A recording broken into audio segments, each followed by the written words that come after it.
মাথা খারাপ নাকি? তো মাকে সালা অভিশাপ দিচ্ছি আমি এদেরকে, এই পেটুক বাইকারের অভিশাপ।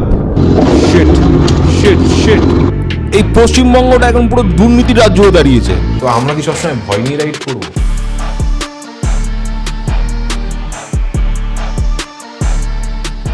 জেনারেলি এরকম সময় ভিডিও শ্যুট করি না, মানে হ্যাঁ আমি করি অনেক ভোরবেলা, বাট এখন বাজে হচ্ছে 8টা 53, ঠিক আছে? আর আজকে ডেট হচ্ছে November 4th। না মানে আমি জেনারেলি এরকম টাইপের ভিডিও একদমই বানাই না, সিরিয়াসলি। মানে আমি ড্রামা করছি না বা অন্য কিছু নয়, মানে আমি এরকম টাইপের ভিডিও বানাতে আমি ভালোবাসি না। আমার এরকম টাইপের ভিডিও আমার কন্টেন্ট নয়। কিন্তু আজকে যেটা হলো সেটা মনে হলো যেন সবাইকে জানানোর খুব প্রয়োজন, এবং তাই জন্যেই আর কি এই ভিডিওটা করছি। মানে এই ভিডিওটা শেষ হতে হতে অ্যাটলিস্ট তোমরা এইটুকুনি বুঝে যাবে যে আমাদের পশ্চিমবঙ্গতে বাইকারদের কি অবস্থা, বা আমাদেরকে কিভাবে ট্রিট করা হচ্ছে পুলিশের দ্বারা। আমার পরিবারে হঠাৎ করে একজন অসুস্থতার কারণে, মানে একজনের আর কি অসুস্থতার কারণে আজকে আমি জয়নগর যাই। তো স্বাভাবিকভাবে মানে পরিবারে একজন অসুস্থ, তো মনটা একটু খারাপই ছিল। এবং আমি কালকে রাত্রির থেকেই আর কি ওখানে ছিলাম, এবং স্বাভাবিকভাবে পরিস্থিতিটা খুব একটা মানে কি বলবো, মনের মতো ছিল না আর কি। ঠিক খুশি ছিলাম না, একটু মানে টেন্স ছিলাম। যাই হোক, ভিডিও করবো বলে যে আমি বেরিয়েছিলাম তা ঠিক নয়। ইনফ্যাক্ট আমার হেলমেটের মধ্যে গোপ্রোটা লাগানো ছিল। কালকে রাত্রে যাওয়ার সময় কিছুই শ্যুট কিছু করা হয়নি, ফেরার সময়ও শ্যুট করছিলাম না। হঠাৎ বারাইপুরটা ঠিক ঢোকার সময় মনে হলো যখন ব্যাটারিটা আছে তাদের গোপ্রোটাকে অন করে দিই, দেখি যদি রাস্তায় কিছু পাই, নাহলে কোনো একটা রিল কিছু একটা বার করব, আর নাহলে আমি যেমন আর কি শর্টস বার করি সেরকম কিছু করবো। তো এইটাই ভেবে আর কি আমি ফিরছিলাম, এবং ফেরার সময় যা ফেস করলাম সেটাই তোমাদেরকে একবার জানানো খুব প্রয়োজন। এবার তোমরা পুরো ভিডিওটা যেটুকুনি আমি আর কি রেকর্ড করেছি সেটা একবার দেখো। না মানে ভিডিও করার কোনো ইন্টেনশন ছিল না, মানে এই জাস্ট রাস্তা দিয়ে যাচ্ছি এবং গোপ্রোটা সাথে আছে, তাই জন্য অন করে ফেললাম, এবং মাইক্রোফোনটাও সাথে ছিল আর কি, তাই জন্য আর কি অনটা করলাম। নাহলে করতাম না, খুব একটা মুড ছিল না, মুড একটুখানি অফই আছে কিছু পার্সোনাল কারণের জন্যে। এই যাচ্ছি, রাস্তা মোটামুটি ভালো আছে, আর দেখা যাক রাস্তায় কি পাই না পাই। আছি আপাতত হচ্ছে বারাইপুরে, ঠিক আছে? এই ক্রস করছি আর কি, এবং যাচ্ছি হচ্ছে এখন ইয়ের দিকে। কোথায় যাচ্ছি? আচ্ছা, বাড়ির দিকে যাচ্ছি। তো রাইট, একটু খেটে রয়েছি, গেল 2000 টাকা। অফ করে দিয়েছি যদিও। হ্যাঁ স্যার,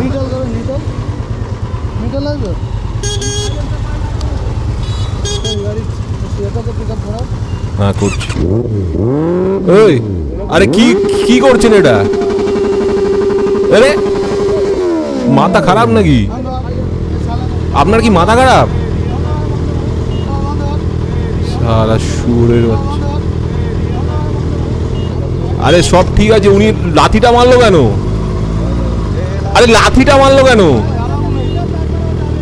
পাল দেবো সালা তোদের পয়সা। তো মাকে শুনে বাচ্চাগুলো সালা চাকরি করে এদের পেট ভরে না, এরা আবার তার মধ্যে শুধু পয়সা খাওয়ার তাল করে রেখে দিয়েছে সালা। এদেরকে কি যে বলো, মানে মাথাটা জাস্ট গরম হয়ে গেল। সালা লাথি মারছে কেন? লাথি মারা সাহসটা কে দিয়েছে ওদেরকে? আরে এদের স্যালারিতে পেট ভরে না, এরা শুধু ভিক্ষা করে খাবে। এই পশ্চিমবঙ্গ সরকারের পুলিশটাই এখন এরকম হয়ে গেছে, ভিক্ষা করে খাবে। এদের স্যালারিতে এদের হয় না, এরা কি করে যদি লোকের পেছন মারবে, পেছন মেরে টাকা কামাবে, নিয়ে ভিক্ষা করে খাবে। সালা অভিশাপ দিচ্ছি আমি এদেরকে, এই পেটুক বাইকারের অভিশাপ। না খেতে পেয়ে মরবি সালা, তোরা না খেতে পেয়ে মরবি, তোরা সব টাকা তোদের রোগে নষ্ট হয়ে যাবে। হারামি দল সালা, পুলিশ সেজে রয়েছে। মানুষ পুলিশকে দেখে মানে সেফ ফিল করবে, আমরা পুলিশকে দেখে এখন মানে কি মানে কোথা দিয়ে পালাবো সেটা এখন আমাদের এরকম অবস্থা হয়ে গেছে। মানে পুলিশের ভয়ে বেরোতে হচ্ছে বাড়ি থেকে, পুলিশের ভয়ে বেরোতে হচ্ছে। এদের কোনো কাণ্ডজ্ঞান নেই, সালা অশিক্ষিত দল, ঘুষ দিয়ে সব চাকরি পেয়ে, আর এই অবস্থা। নাও, আরে সরুন সব গাধার বাচ্চাগুলো সব সালা আজকে রাস্তায় বেরিয়েছে। খেয়ে দিয়ে কাজ বাজ নেই, আমার মানে জাস্ট এমনিতেই মুড ফুড অফ হয়ে আছে। হ্যাঁ, তার মধ্যে আবার এই সব নাটক কারোর সহ্য হয়? আমি তো ভাই বাইপাসটা জাস্ট মানে মানে অ্যাভয়েড করে দিলাম, আমি ভিতরে রাস্তা দিয়ে যাচ্ছি, ওদের কোনো ঠিক ঠিকানা নেই, ওরা পয়সা খাওয়ার জন্য সামনেও সারা এসে যিশু খ্রিস্টের মধ্যে দাঁড়াতে পারবে। এদের কোনো কাণ্ডজ্ঞান নেই, এদের কোনো কাণ্ডজ্ঞান নেই, এদের এইসব লোকের পেছন মারার টাকা তো ডাক্তারের পিছনে যাবে। এদের এদের মা বাবার খুশি হবে না, এরাও কখনো খুশি হবে না, আর এদের বউরা সব সালে অ্যাফেয়ার করে বেড়াবে। ও সালা অভিশাপ দিচ্ছে আমি এদেরকে, এরা শুধু মানে এদের বউগুলো সব পালিয়ে যাবে, অ্যাফেয়ার করে বেড়াবে, এদের ছেলেগুলো সব সালা প্যারালাইজড হবে সালা অখাদ্য লোকজন। এই পশ্চিমবঙ্গটা এখন পুরো দুর্নীতির রাজ্য হয়ে দাঁড়িয়েছে, চারদিকে শুধু দুর্নীতি ছাড়া আর কিচ্ছু নেই, শুধু সব টাকা খাওয়ার কল করে রেখে দিয়েছে, সব জায়গায় টাকা খাওয়ার কল করে রেখে দিয়েছে। আরে সাইলেন্সার তো আমি জিএসটি দিয়ে তারপর তো নিয়েছি, আর এরকম তো ব্যাপার না, তখন কেন তাহলে এরকম আমাদেরকে ইয়ে করা হলো? আমরা তো সব জায়গায় ট্যাক্স দিচ্ছি, রোড ট্যাক্স দিচ্ছি, তার এখানে দেখো চারদিকে কাটটা করে রেখে দিয়েছে, তার বেলা কিছু না, এসছে সালা ফাইন মারাতে। আমরা যদি চান্স পেতাম না, ওদেরকে ফাইন মারতাম, ওদের গাড় মারা যেত পুরো। তোমরা পুরোটাই দেখলে। হ্যাঁ, কিছু জিনিস আমি বলি। একটা হচ্ছে যে পদ্মপুকুর মোড়, ওটা যেখান থেকে আর কি ক্রস করছিলাম, বাঁ দিকটা গেলে হচ্ছে আমতলা, সোজা গেলে আমাদের ইএম বাইপাসের দিকেই আসছে। তো ওই মোড়টাই ছিলাম। আমার বাইকের সমস্ত কাগজপত্র কিন্তু আপ টু ডেট। আমার লাইসেন্স রয়েছে, আমার ইন্স্যুরেন্স রয়েছে, আমার পলিউশন করা সমস্ত কাগজপত্র আমার আপ টু ডেট। আমি পুরোপুরি আর কি সব মানে আমার কাগজপত্র আপ টু ডেট না থাকলে আমি বাইক বাড়ি থেকে বার করি না। খুব সিম্পল একটা ব্যাপার, ঠিক আছে? এটা একদম পুরোপুরি ক্লিয়ার করে দিচ্ছে। তো সাধারণত যখনই আমায় পুলিশ দাঁড় করায় আমি দাঁড়িয়ে যাই। আমি একটা 11 লাখ টাকার বাইক চালাচ্ছি, আমার 2000 টাকা ফাইন দিতে কিচ্ছু যায় আসে না। আমি মানে খুব রাফলি হয়তো মানে ব্যাপারটা শোনাচ্ছে, মানে কেউ কেউ বলতে পারো যে আমার হয়তো টাকা পয়সার অহংকার আছে বা কিছু, বাট ট্রাস্ট মি, আমি এরকম আগে অনেক সময় করেছি। যখনই পুলিশ ধরে আমি একটা 2000 টাকার ফাইন দিয়ে দিই সব সময়। এবং তার কারণ হচ্ছে আমি যখন বাড়ি থেকে বেরোই তখনই আমি এটা ভেবে নিয়ে বেরোই যে রাস্তায় পুলিশ ধরলে 2000 টাকা ফাইন দিয়ে দেবো। আমি মেন্টালি প্রিপেয়ার থাকি, তাই জন্য যখন যে কোনো সময় আমাকে পুলিশ দাঁড় করে আমি কিন্তু দাঁড়িয়ে যাই। তোমরা এর আগের অনেক ইনসিডেন্টে তুমি দেখেছো যে মানে তোমরা নিশ্চয়ই ফলো করেছো যে যখনই পুলিশ দাঁড় করাচ্ছে আমি কিন্তু দাঁড়াই। আগে যখন গাব্বারকে নিয়ে বেরোতাম তখনও তাই, আর এখন যখন আমার এই বাইকটা মানে এই সুপার বাইক নিয়ে বেরোচ্ছি এখনও তাই। যখনই দাঁড় করায় ভাই, যে কোনো রাস্তায় যে কোনো কারণে আমায় যখনই দাঁড় করে আমি কিন্তু দাঁড়িয়ে যাই।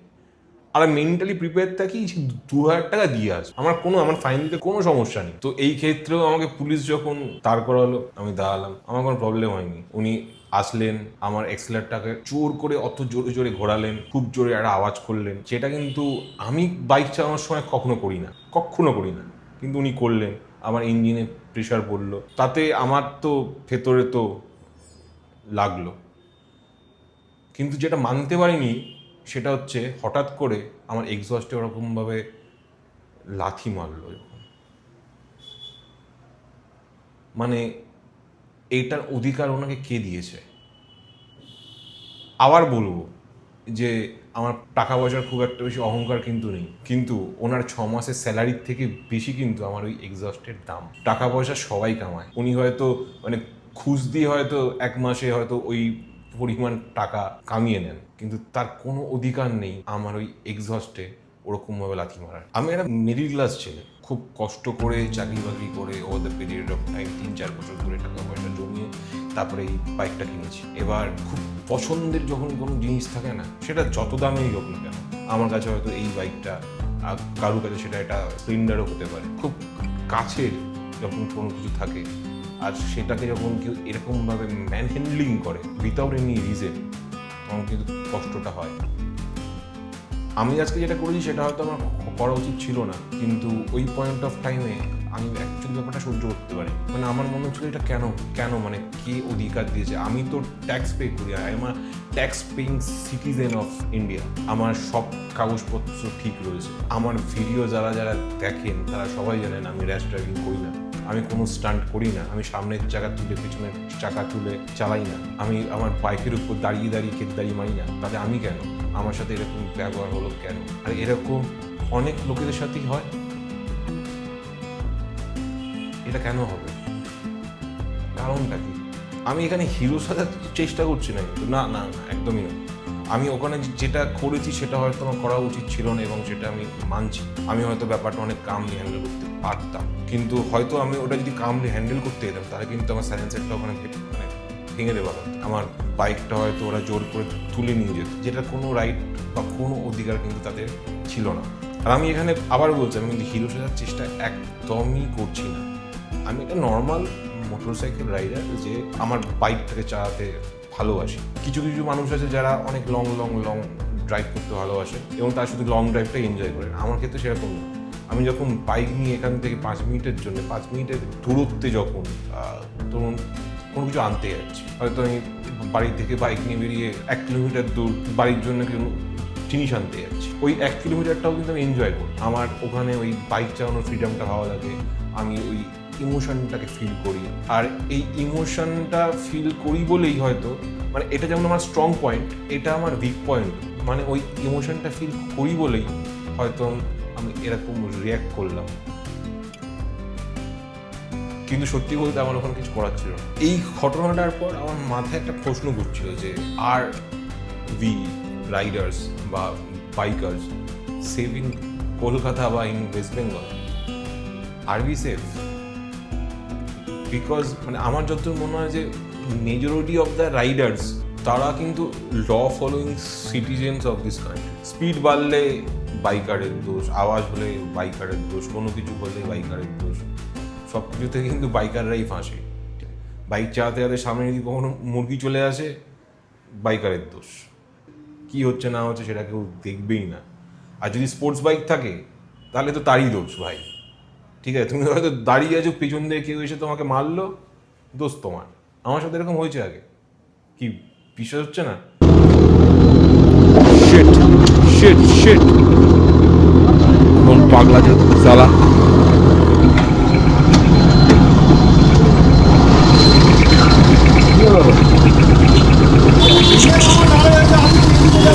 আরে সিগন্যাল দেখতে পাচ্ছ না সামনে? হ্যাঁ? আমার তো বাঁ দিকে যাবার কথা, আপনি তো এখানেই দাঁড়িয়ে গেলেন। আমি তো বাঁ দিকে ফুল বাঁ দিকে। আরে সিগন্যাল তো লাল আছে, বাঁদিক ডান দিক তুমি কি দেখছো? সিগন্যাল তো লাল আছে। বেশি স্পিডেও আসে নাই। আরে আমি 50 স্পিডে ছিলাম।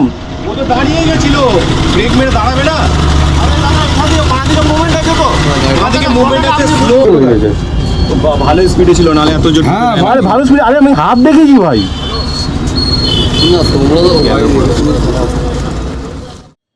সেখানে কার নিয়ে রাইড করলে খুব পোলাইটভাবে ব্যবহার করা হয়, আর বাইকার্সদের সাথে সবসময় রাফলি ব্যবহার করা হয়। তো আমরা কি সবসময় ভয় নিয়ে রাইড করব?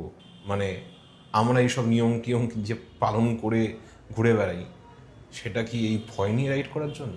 আমি কিন্তু পুলিশের এগেনস্টে কিছু বলছি না, মানে তারা তো খুব স্ট্রেসফুল ডিউটি করে, পরিবারের থেকে দূরে অনেক সময় 2-3 দিন টানা তাদের ডিউটি থাকে। আমি তাদের এগেনস্টে কিছু বলছি না, মানে জেনারেলি তাদের এগেনস্টে আমার কোনো কমপ্লেন নেই, কিন্তু রেসপেক্টটা তো দুদিক দিয়ে কাজ করে না। মানে তারা যদি আমাদেরকে রেসপেক্ট করে তারপরে তো আমরা তাদেরকে রেসপেক্ট করতে পারবো, নাকি শুধু আমরাই তাদেরকে রেসপেক্ট করে যাব আর তারা এটার ফায়দা লুটবে। এই ভিডিওটার উদ্দেশ্য কিন্তু কোনো হেট ক্রিয়েট করা না। এই ভিডিওটার উদ্দেশ্য হচ্ছে এটা বলা যে কাম থাকাটা মানে যে তুমি উইক, শান্ত থাকা মানে যে তুমি উইক, সেটা নয়। তো আমি শান্ত ছিলাম তার মানে যে আমি উইক ছিলাম সেটা নয়। আমি জাস্ট এক্সপেক্ট করছিলাম যে I should have been spoken to respectively, মানে আমাকে সম্মান দিয়ে যদি কথা বলতেন। একটা পুলিশ কিন্তু ছিল, ওই সামনের পুলিশটা, যে কিন্তু আমার সাথে খুব ভালোভাবে ব্যবহার করছিল, কিন্তু উনি যে এই লাথিটা মারলেন ঠিক করেননি। এবং আমি পরবর্তীকালে মনে মনে তাকে যে জিনিসগুলো বললাম সেটাও কিন্তু খুব একটা ঠিক করিনি। কিন্তু ওই যে বললাম, আমার একটা সিচুয়েশন ছিল, মানে একটা প্রি বিল্ড আপ ছিল আর কি। আমি ইমোশনালি ওই জায়গাটায়, মানে ওরকম সময় আমি হয়তো নিজেকে আটকাতে পারিনি। মানে আমি যদি অন্য টাইমে থাকতাম, খুব ফ্রি মাইন্ডে থাকতাম, তাহলে হয়তো ব্যাপারটা আমি অন্যভাবে করতাম ডিল। কিন্তু তখন যেরমভাবে আর কি ডিল করলো ওরা, সেটা ঠিক নয়। আমি যেটা করেছি সেটা অবভিয়াসলি ঠিক নয়, বাট প্রথম ভুলটা ছিল কিন্তু তাদের। তো সবসময় কিন্তু বাইকারদের দোষ হয় না। আমার যে কোনো ভিডিওগুলো তোমরা দেখতে পারো, আমি র্যাশ ড্রাইভিং করি না, আমি বাজেভাবে বাইক চালাই না, আমি ভুলভাল জায়গায় গিয়ে আওয়াজ করি না, আমি রিয়াকশন ভিডিও অবধি সেরকমভাবে বার করি না, কখনো গিয়ে স্কুলের সামনে গিয়ে জোরে জোরে। It's not me, it's not part of me. আমি খুব ল অ্যাবাইডিং একটা বাইকার যে তার এক্সস্ট লাগানোর জন্যে যখন তখন ফাইন নিতে রাজি। আমার এক্সস্টের আওয়াজ ভালো লাগে, এটা কারোর কাছে লাক্সারি হতে পারে, বাট আমার ভালো লাগে ব্যক্তিগতভাবে। আর আমার বাইকের এক্সস্টে ওরকম মারাত্মক কোনো আওয়াজ হয় না। এগুলো হচ্ছে জাস্ট পুলিশদের, আমি তো বলবো সো কল্ড মানে ওই টাকা খাবার বা ঘুষ খাবার একটা ফাঁদ।